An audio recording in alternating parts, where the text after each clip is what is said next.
تو سرمد کو، جو کہ ایک ناچنے گانے والا، جینز پہننے والا مغرب زدہ نوجوان تھا، اسے اسلامی حلیے میں ڈھال کر ایک عاشق رسول بنا دیا۔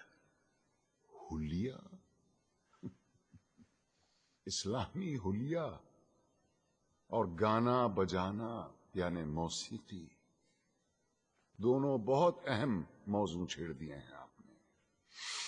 پہلے آئیے موسیقی کی طرف۔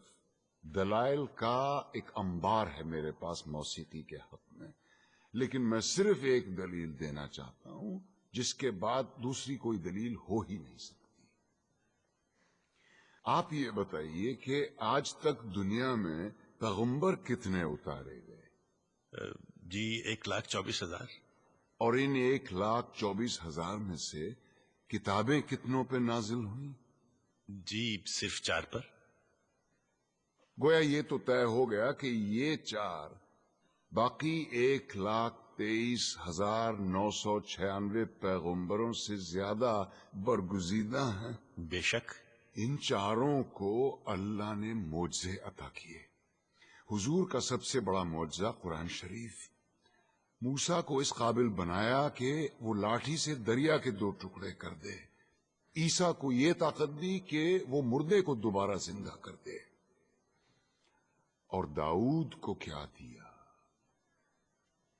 موسیقی، ایسی سریلی آواز اور راگوں اور سازوں پر اتنا عبور کہ سر لگائیں تو پہاڑ ساتھ گانے لگے، دنیا جہان کے پرندے مدہوش ہو کے آواز کی جانب کھنچے چلے آئیں۔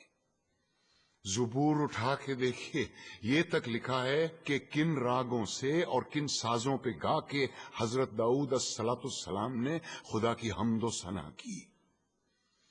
کیا یہ ممکن ہے کہ خداوند کریم اپنی تعریف سننے کے لیے ایک حرام چیز کا انتخاب کرے اور اپنے ایک برگزیدہ پیغمبر کو حرام چیز معجزے میں دے؟ کیا یہ ممکن ہے کہ نبی کریم صلی اللہ علیہ وسلم موسیقی کو حرام بھی سمجھیں اور حضرت عائشہ رضی اللہ عنہا سے یہ بھی پوچھیں کہ برات جس قبیلے میں گئی ہے وہ انصار ہیں اور انصار موسیقی کے بہت رسیا ہوتے ہیں، کیا تم نے برات کے ساتھ کچھ گانے والیاں بھی بھیجی ہیں یا نہیں؟ کیا یہ ممکن ہے کہ وہ موسیقی کو حرام بھی سمجھیں اور ابو موسیٰ اشعری کی قرت سے خوش ہو کر اس سے یہ بھی کہیں کہ لگتا ہے تمہارے گلے میں تو داؤد کا ساز رکھ دیا گیا ہو؟ اب آئیے حلیے کی طرف۔ آپ نے کہا جینز زدہ نوجوان یا اسلامی حلیہ۔ افسوس، صد افسوس، ہم نے معاشرت اور مذہب کو آپس میں کیسا گڈ مڈ کر دیا ہے۔ لباس کا تعلق معاشرت سے ہے، مذہب سے بالکل نہیں۔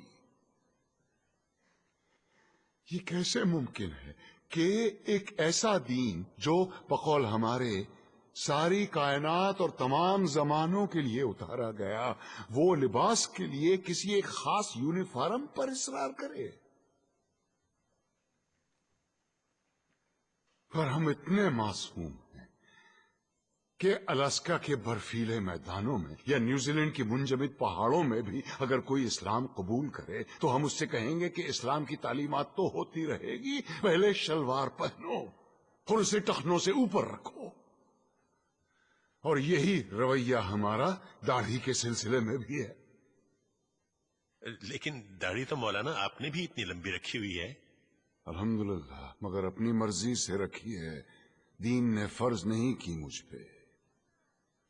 دین میں داڑھی ہے، داڑھی میں دین نہیں۔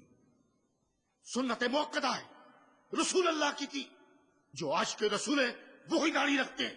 بالکل درست فرمایا آپ نے، لیکن داڑھی عشق کا آغاز نہیں، انتہا ہے بیٹے۔ عشق جب انتہا کو چھوتا ہے تو عاشق کا جی چاہتا ہے کہ وہ بھی دکھنے میں اپنے محبوب جیسا بن جائے۔ کیا خوب کہا ہے کسی پنجابی صوفی شاعر نے،